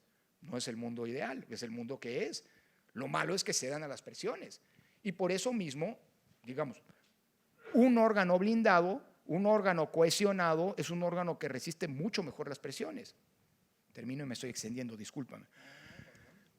Sobre todo porque se mandan malos mensajes. Yo creo que el problema, si me preguntan a mí, yo no he hablado con ningún consejero desde que dejé el cargo por respeto a ellos mismos, ¿no? Ya sé que andan vendiendo, Córdoba opera, Córdoba cemento. Voy a utilizar un término coloquial, qué hueva, ¿no? O sea, no, o sea, tengo otras cosas como para hacer, tengo que estarme preocupando en hacer méritos para que me quiten las faltas en el ITESO, más bien. Pero bueno, a ver, lo que quiero decir es simple y sencillamente que creo que es afortunadamente un problema interno y se van a tener que sentar y en algún momento van a tener que salir de ese impasse. Les conviene a todos. Nadie, y menos el INE, gana de eso.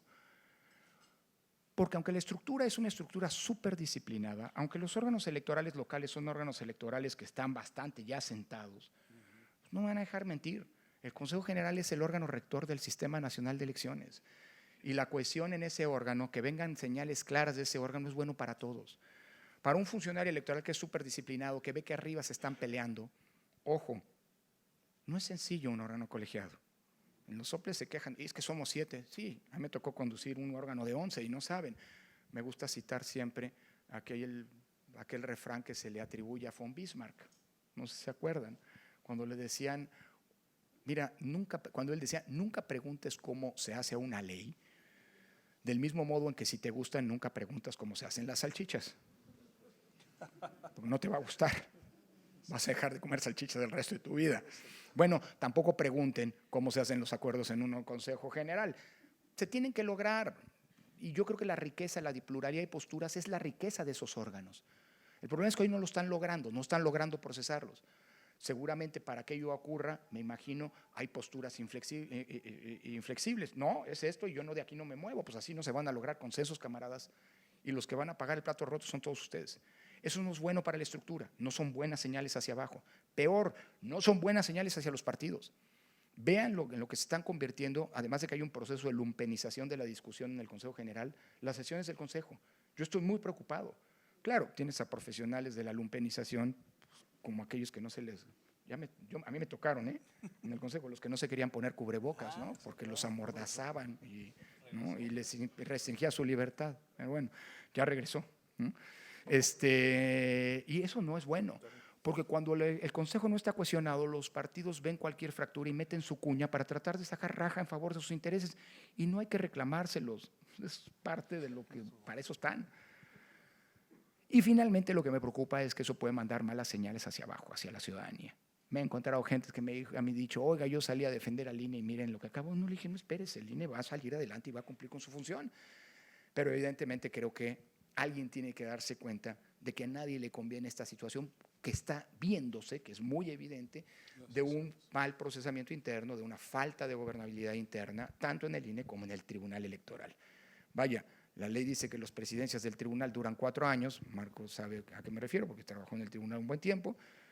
Nada más que ya los usos y costumbres es que nadie pasa de 2, ¿no? O sea, ya llegó todos los años, es tiempo del golpe de Estado del momento, ¿verdad? Entonces vamos a trabajar. O sea, eso tampoco es bueno, me explico. Entonces, ¿qué nos toca? Pues seguirlos defendiendo, pero seguirles exigiendo.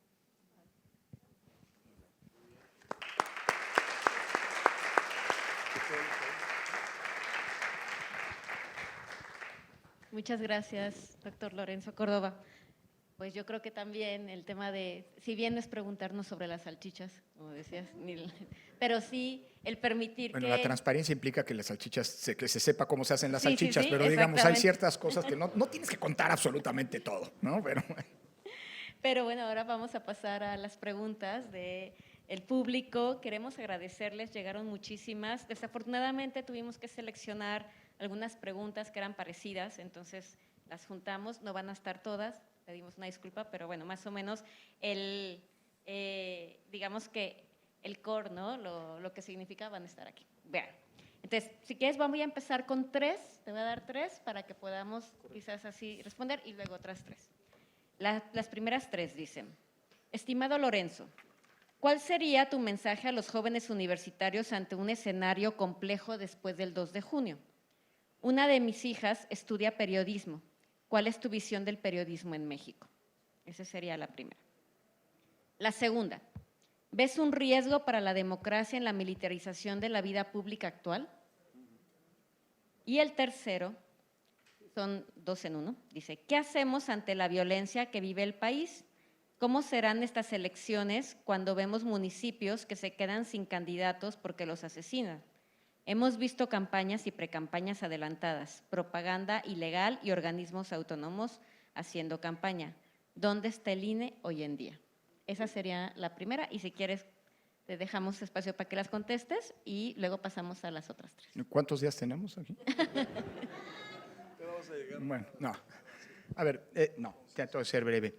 Miren, lo primero, arranco del tema de los jóvenes, sobre todo porque hay una tendencia, si uno observa las votaciones en los últimos años, en donde justamente la menor participación en las elecciones tiene que ver con el segmento etario entre los 19 y los 30 años. Se extiende hasta los 39, pero digamos, donde es más acentuado es justamente en este periodo. Los de 18 no, porque esos, esos están arriba de la media, ¿no? Están estrenando su credencial. Pero hay algo que pasa ahí. Ahora, también y esto es allí, por eso yo creo que parte de los discursos, digámoslo así, para incentivar la participación, tienen clara y justamente que ir dirigidos hacia la ciudadanía joven y estando en la universidad, pues con mayor razón. Pero déjame, antes de avanzar, déjame compartirles otro dato. Paradójicamente, y estos son datos que el INE ha venido recopilando en cada elección tras elección, ustedes saben que para que haya elecciones el INE tiene que sortear a ciudadanos y convocarlos, notificarlos y convocarlos, porque de ahí van a salir los funcionarios de casilla. Es decir, México, la función de recibir y contar los votos es una función completamente ciudadana, por eso hablamos de elecciones ciudadanizadas. No son profesionales los que cuentan los votos, no son funcionarios públicos, son nuestros vecinos, aleatoriamente sorteados. Y por cierto, hablando de los ¿y saben por qué aleatoriamente? En todos los países de democracias consolidadas, en Inglaterra, son todos funcionarios públicos. Los que reciben y cuentan los mesarios, los funcionarios de mesa, son todos funcionarios públicos. Y son siempre los mismos. Ya me entrenaron una vez para hacer esto, pues ya me capacitaron, pues yo lo sigo haciendo, pues ¿para qué gastamos recursos? No andan dando malas ideas, por cierto, pero pues es que ellos son países fundados en la confianza. ¿Sí saben por qué se sortea cada elección a los funcionarios? Para que los partidos políticos no sepan quiénes son los que van a recibir y contar los votos y no los puedan presionar de manera anticipada. De hecho, hoy no se sabe, hoy se sabe que son los nacidos en marzo y abril, y se sabe los que son los que empiezan su apellido con la letra A. A partir de ahí hay mayor probabilidad. Si eres Álvarez y naciste en marzo, pues seguramente saliste sorteado. Dicho eso, todavía no sabemos, y faltan menos de 100 días para la elección. No, todavía no lo sabemos, y lo vamos a saber hasta 2 semanas antes. Es decir, precisamente para garantizar que quienes reciben y cuentan los votos sean gente que no está sesgada políticamente. Y además no es 1, no son 2, son 6 más 3 suplentes. y uno se va a cuidar al otro y además te lo representan los partidos. Bueno, aquí es la feria de las desconfianzas, como la llamaba Jorge Carpizo, y nuestro sistema electoral es precisamente para inocular la desconfianza. Perdón, pero me estoy desviando. Lo que quiero decir es que ustedes saben cuál es la franja etaria que mejor respuesta le da al INE cuando los convoca. Los que más dicen sí. Oiga, salió sorteado para ser funcionario de casa. Sí. Oiga, pero lo quiero convencer. Sí, que sí. No es cierto. Los chavos entre 19 y 30 años.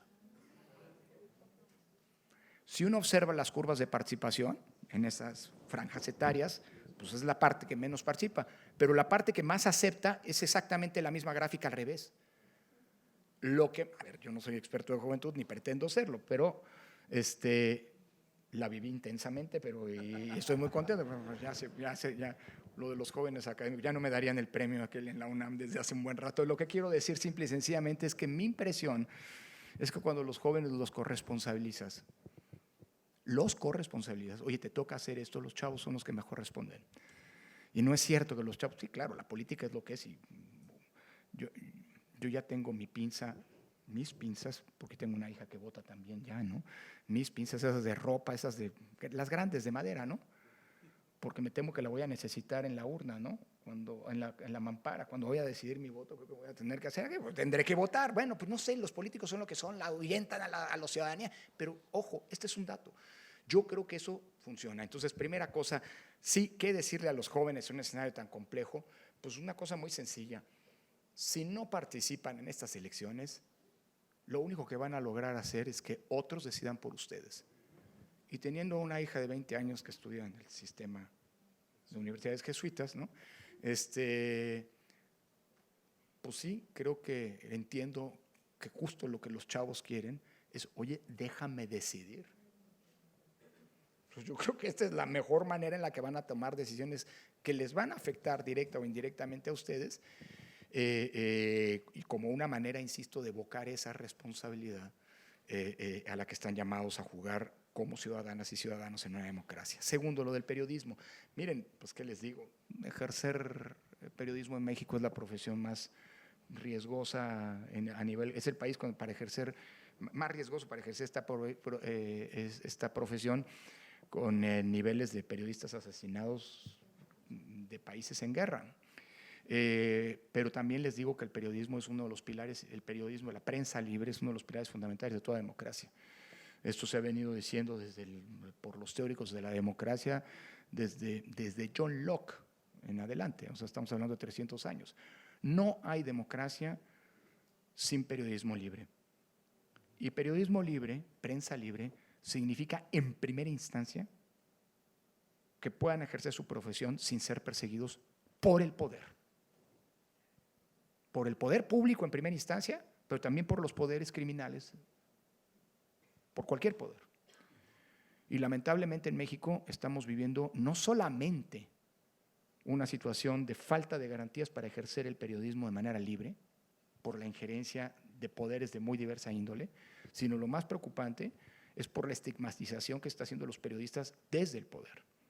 Ahora, hay quien se acaba de meter con Sansón a las patadas, porque lo que acaba de pasar, agraviando los derechos fundamentales y las condiciones de ejercicio de prensa libre de una corresponsal extranjera, de uno de los principales medios de comunicación con los que puede estar de acuerdo o no, no hagamos. A mí no me gusta hablar como nos están queriendo obligar a hablar, perdón, paréntesis. Yo sí leí a Orwell y me espanté. Así que yo no voy a hablar nueva lengua, aunque sea más largo, pero prefiero hablar del movimiento sedicente Cuarta Transformación. Yo no hablo de la Cuarta Transformación porque pues habrá que ver si eso es Cuarta Transformación. A mí no me gusta hablar de mañanera, prefiero hablar de la conferencia de prensa matutina del presidente, aunque me tarde más, ¿no? Y en ese mismo sentido, pues a ver, no me gusta hablar nueva lengua. Es una manera de también reivindicar mi independencia y mi autonomía frente al poder, ¿no? No me van a hacer hablar como quieren que hablemos.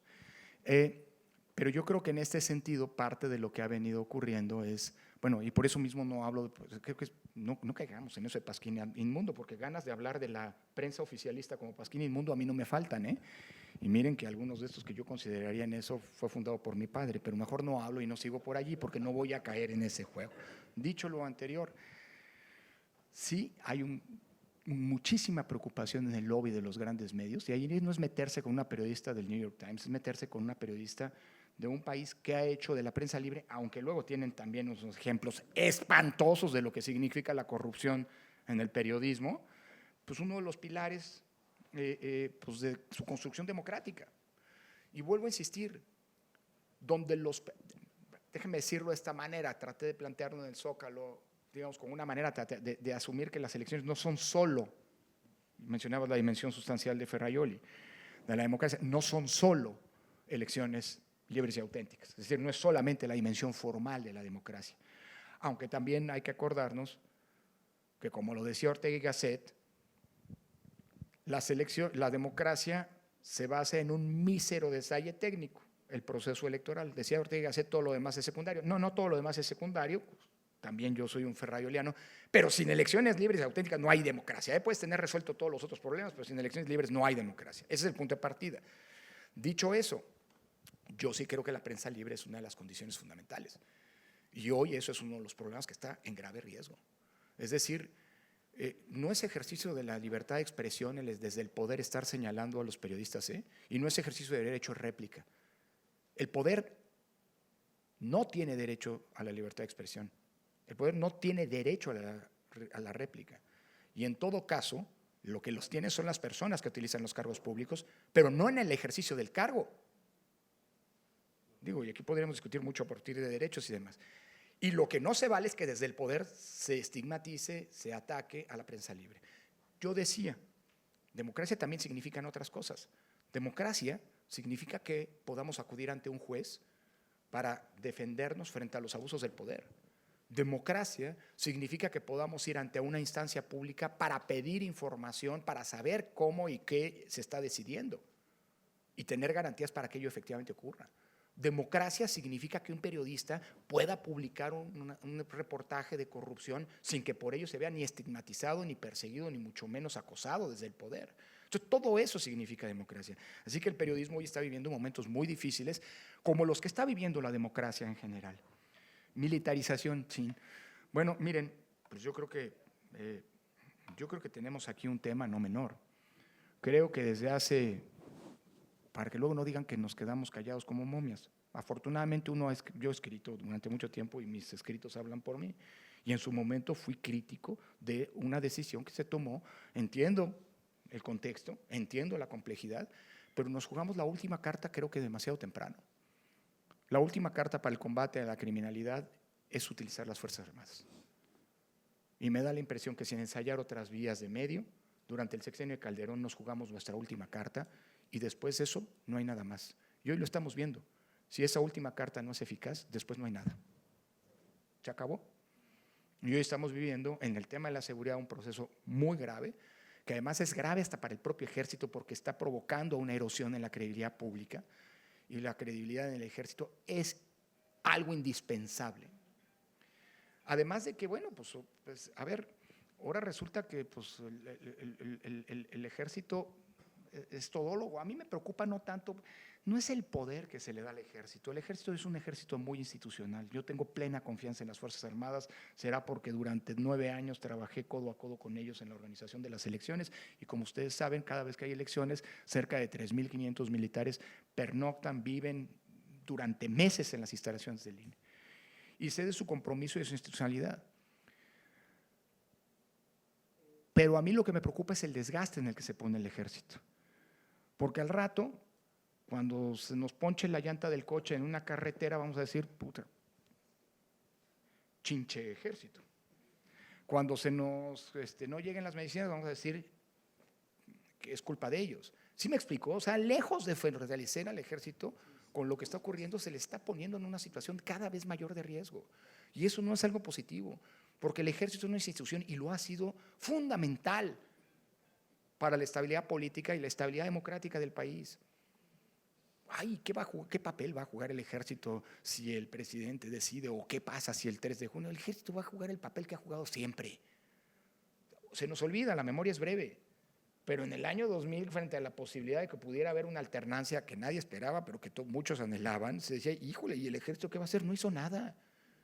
Y tampoco cuando en 2012 volvió a haber alternancia. Y tampoco en 2018 cuando volvió a haber alternancia. En nuestras Fuerzas Armadas hay que reconocerles el papel histórico, que por cierto las coloca en una situación completamente distinta, aunque lamentablemente en la historia lo han puesto a hacer tareas muy lamentables, como lo que ocurrió en los años del presidencialismo autoritario, ¿no?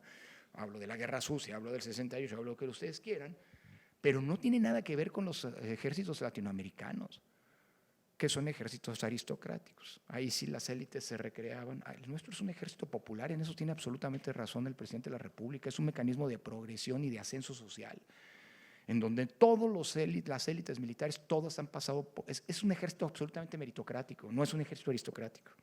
Y eso hay que cuidarlo. Y yo creo que hay muchas cosas que hay que reivindicar, porque aquí lo que está pasando es el camino al revés de lo que supone una democracia. El ejército es fundamental, pero todas las democracias requieren que el ejército tenga un mando civil, no un mando militar para las tareas civiles. La violencia. Miren, la violencia es la negación de la democracia. Y yo creo que el gran reto que tenemos como sociedad en estas elecciones es que la violencia no se apodere de las elecciones en cuanto a tal, no irrumpa en las elecciones, porque eso significa erosionar la integridad democrática de estas. No es un fenómeno nuevo, hemos tenido que lidiar con él, es un fenómeno que ha estado gravitando ahí desde hace tiempo. En 2018 hubo 27 aspirantes asesinados, en 2021 aumentó a 30. Hoy ya son más de una decena los que ha reportado la prensa y eso es algo muy delicado. Pero luego está la otra parte de la violencia, que quiere decir el procurar que no exista una irrupción de la criminalidad en el desarrollo de las elecciones. Y esto pasa por 3 planos. Uno, que la presencia criminal no impida a los órganos electorales hacer su trabajo. Yo estoy muy tranquilo con el trabajo que han venido realizando el INE y los soples, saben lidiar con este fenómeno que no es nuevo, y no ha habido una sola casilla que no se haya instalado en los años, a lo mejor 1 o 2, pero son realmente contadas las casillas que no se instalaron por problemas de inseguridad en el país. La verdad son muy pocas, ese no ha sido un tema, pero eso hay que tener cuidado. Si la criminalidad impide que se instalen casillas, si la criminalidad impide que opere el INE y que impiden los soples, pues tenemos problemas. Segunda dimensión, la eventual irrupción en las campañas. Y eso sabemos que ha ocurrido. ¿En qué dimensiones, con qué profundidad, con qué gravedad? Lamentablemente el Estado mexicano yo creo que no ha hecho su tarea. En su momento, como presidente del INE, le planteé a las instancias de seguridad que hiciéramos un diagnóstico de lo que estaba cambiando, ¿no? ¿Se acuerdan aquel reportaje de Proceso? Secuestraron a una candidata en Valle de Bravo, la dejaron libre, pero le pidieron que no hiciera campaña, se fue a encerrar y perdió la elección. Bueno, ese es un cambio en la actitud de la criminalidad. En Sinaloa se han dicho, no digo que no haya ocurrido cosas, pero se han construido unos grandes mitos como que quien puso al gobernador fue el narco. Tampoco exageremos. Pero algo está cambiando. En aquel momento le planteé a las instancias de seguridad, a la instancia de inteligencia, algo tenemos que hacer, un diagnóstico para empezar. Ese diagnóstico no se hizo, o si se hizo, no se compartió con el INE. Si me preguntan a mí, yo creo que no se ha hecho. Y que se ha optado más por una política de voltear a otro lado. Así que vamos a ciegas en este sentido. Pero la segunda dimensión es esa, que la criminalidad no irrumpa en las elecciones, en las campañas, quiero decir. Y la tercera es que la criminalidad no irrumpa, no inhiba la participación ciudadana.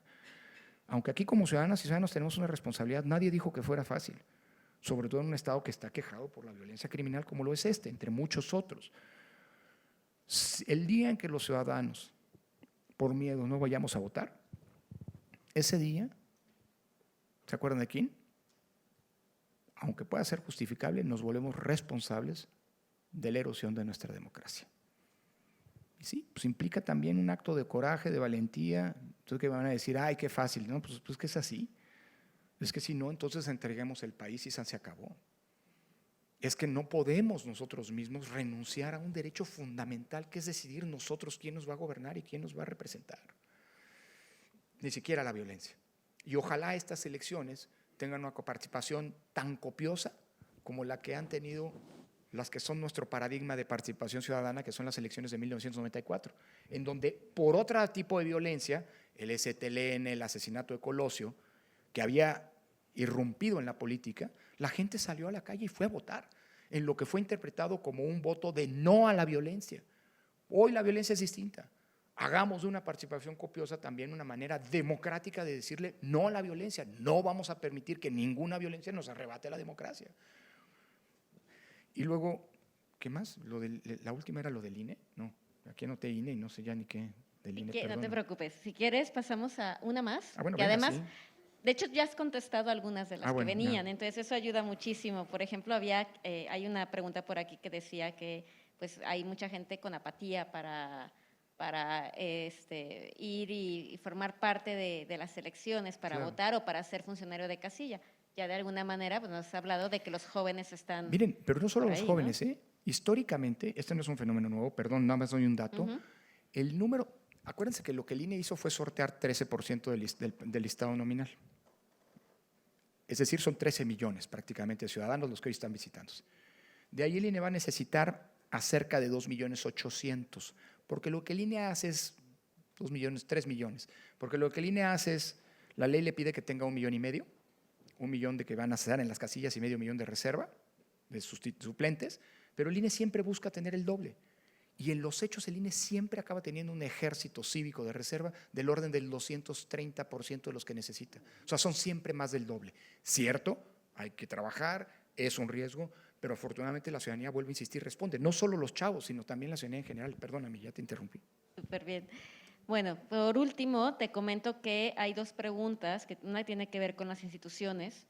¿Qué pueden hacer las instituciones para defender a la democracia? Dice el INE, de alguna manera lo tiene medianamente claro, pero pues está la Suprema Corte de Justicia, el INAI, el Tribunal. Y por otro lado, ¿cuál sería la relevancia, ¿no?, de los observadores electorales ciudadanos para estas elecciones? Y con esto yo creo que podemos ir cerrando las preguntas. Bueno, empiezo por lo de las instituciones. A ver, yo creo que ese es un papel fundamental. Digo, para que una democracia funcione, tiene que tener no solamente instituciones, sino instituciones que funcionen y que cumplan su tarea constitucional. Y hay instituciones que tienen la función de ser instituciones de control del poder. Es decir, de vigilar que el ejercicio del poder político no abuse o no transgreda los límites de su actuación que están establecidos y marcados por la propia Constitución.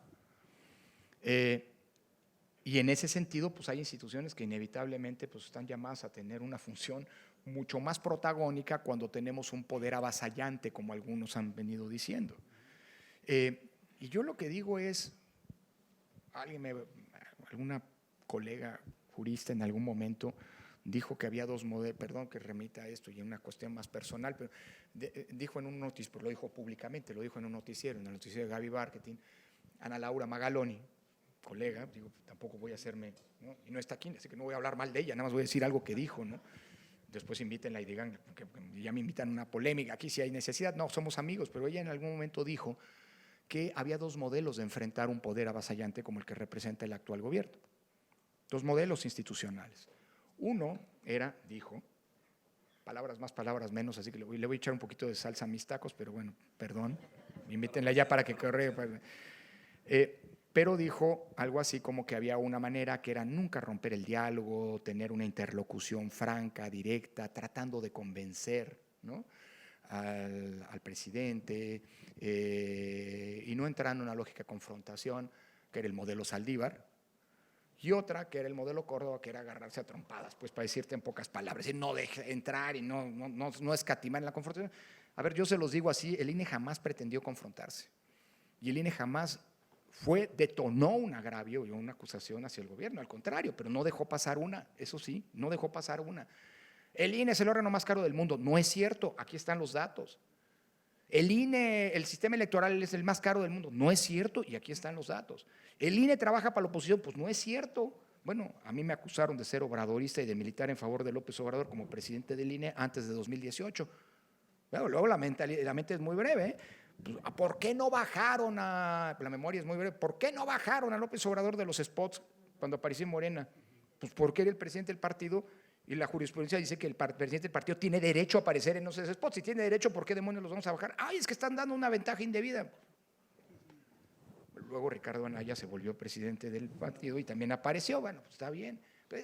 Lo que quiero decir es que esa es la tarea del árbitro. A ver, ¿qué es lo que tienen que hacer los órganos? No me desvío. Pues yo creo que los órganos tienen que cumplir su función constitucional.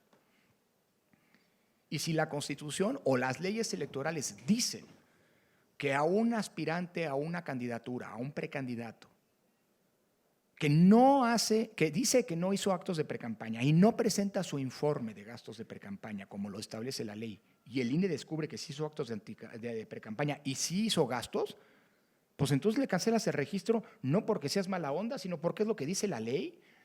Porque no entregar el reporte no está diciendo entregarlo preciso. Tú lo puedes entregar mal y entonces te eres acreedor de una multa porque reportaste falsamente. Pero no entregar significa impedir la fiscalización, decir, yo no hice actividades cuando en realidad sí las hiciste.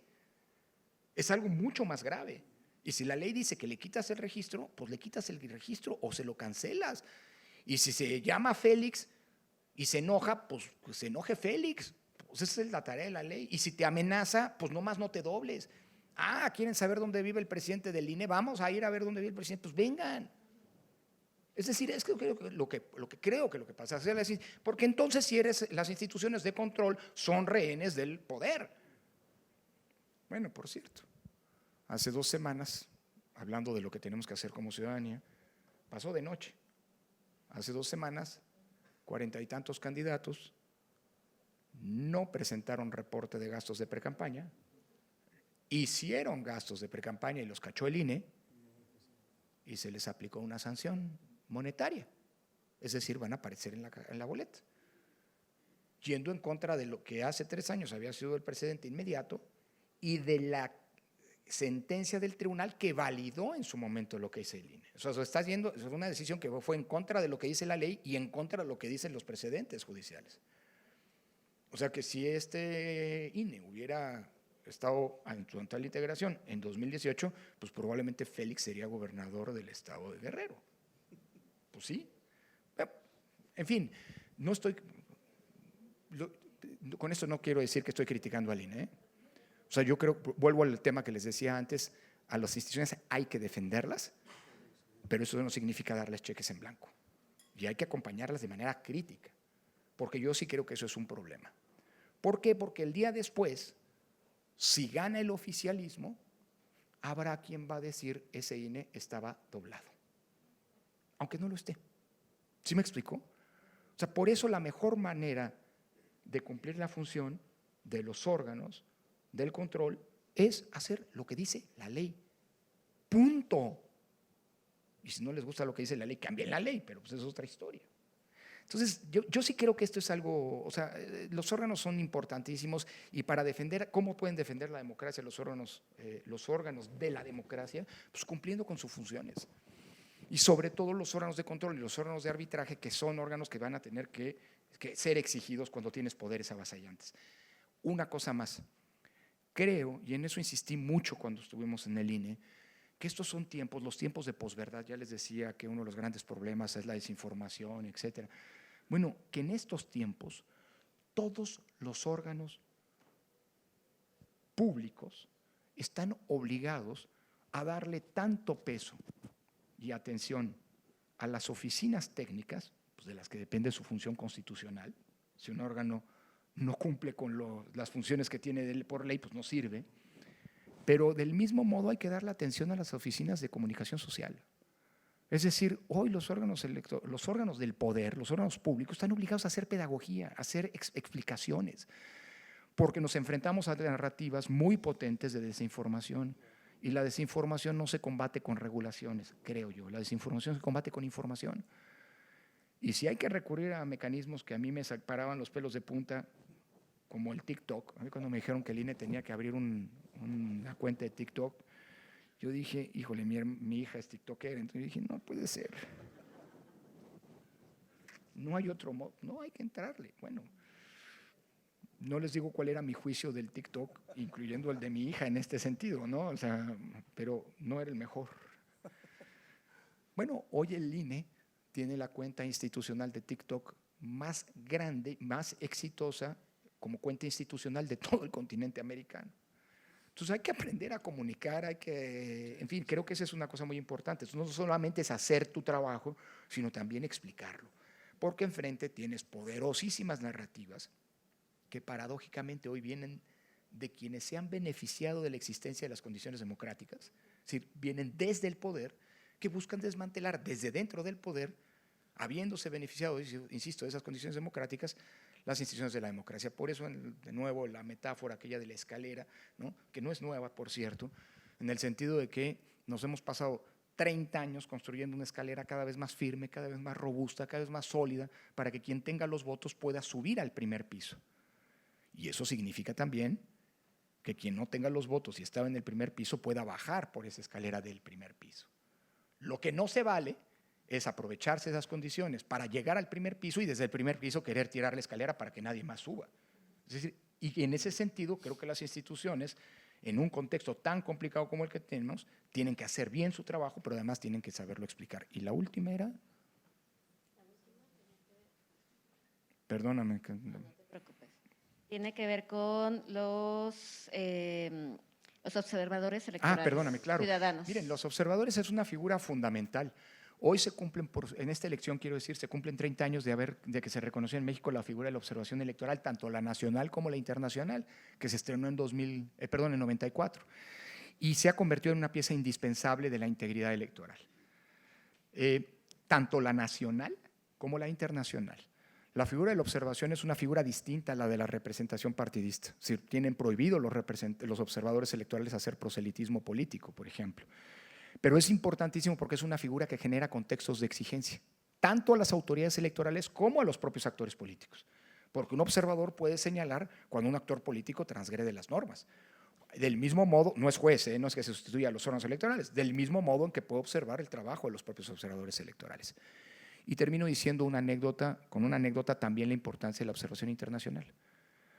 En las elecciones de 2022, el presidente Bolsonaro en Brasil desestimó la que era la institución más importante de la democracia brasileña, es decir, la urna electrónica, que había servido como un mecanismo de estabilidad, diciendo que la urna podía hackearse y manipularse el resultado de los votos. Bueno, a mí me pidieron como presidente del INE que encabezara la misión de observación electoral de los órganos electorales. Normalmente los órganos electorales nos observamos unos a otros.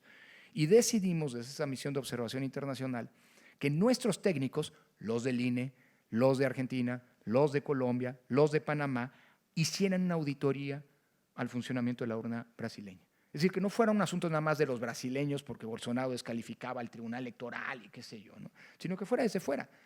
Esa auditoría arrojó que la urna funcionaba para lo que tenía que funcionar y funcionaba bien, y por lo tanto desactivó de alguna manera o contribuyó a desactivar de alguna manera la descalificación que en Brasil desde el poder se estaba haciendo del proceso electoral y de los órganos electorales. Lo digo como ejemplo para decir que la observación electoral no solamente sirve para vigilar, que es su principal función, que los partidos y que los candidatos, las candidaturas y que los órganos electorales cumplan con su trabajo. Y por cierto, también que no se metan los órganos que no se tienen que meter, sino también es un potentísimo mecanismo de blindaje de las elecciones. Es decir, es un mecanismo legitimador. Cuando pasa una elección y todos los órganos de observación dicen se llevó bien, esa elección se robustece en términos de su propia integridad. Por eso, ojalá estas elecciones, no solamente que son las más grandes, también sean las más observadas de la historia.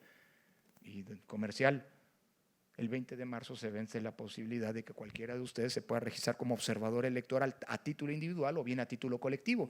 Y hay muchas organizaciones, como por ejemplo Coparmex, que desde hace 30 años reiteradamente ha venido haciendo observación electoral, pero esa es una de muchas, ¿no? Entonces, apropiarnos de la elección no significa solamente salir a votar, no solamente significa decirle sí al INE si fueron sorteados como funcionarios de mesa, no significa solamente estar atentos a las campañas electorales y a las plataformas para poder tener información y poder ejercer un voto auténticamente libre, que por definición es un voto informado. Significa también seguir a los órganos electorales, generarles contextos de exigencia, defenderlos cuando haya que defenderlos, y también, pues esta figura de la observación es una manera además de contribuir a que las elecciones pues no sean algo ajeno a nosotros, sino algo que nosotros mismos contribuimos a construir, como debe ocurrir en una democracia. Muchas gracias.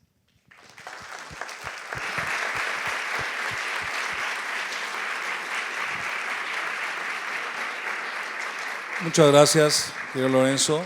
Queremos agradecerte a nombre del ITESO tu presencia, tu visita Ha sido una charla que nos has llevado muy integral, ¿no? De lo que ha sido la evolución, los riesgos, los aspectos que tenemos que estar atentos desde la ciudadanía, el papel, la responsabilidad de las autoridades electorales y cómo de alguna manera, pese a una especie de pesimismo que existe en el ambiente, creo que nuestra democracia está solvente, decías, goza de cabal salud y hay que defenderla y lo primero que tenemos que hacer es salir a votar. Gracias por estar aquí y bueno, por razones de tiempo, pues si no, no vas a llegar. Por mí podemos estar aquí toda la tarde practicando, pero vamos a dar fin a esta sesión y no sin antes voy a dar un reconocimiento a quien formó parte de la mesa, la doctora Giovanna Patricia Ríos Godínez, a nombre del Departamento de Estudios Sociopolíticos y Jurídicos del ITESO. Gracias por tu participación, Giovanna. Muchas gracias.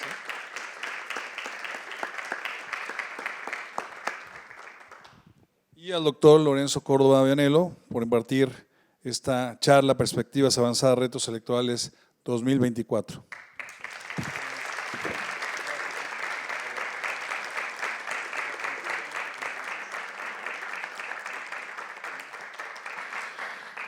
El ITESO agradece su presencia en este diálogo Perspectivas Avanzadas, Retos Electorales 2024.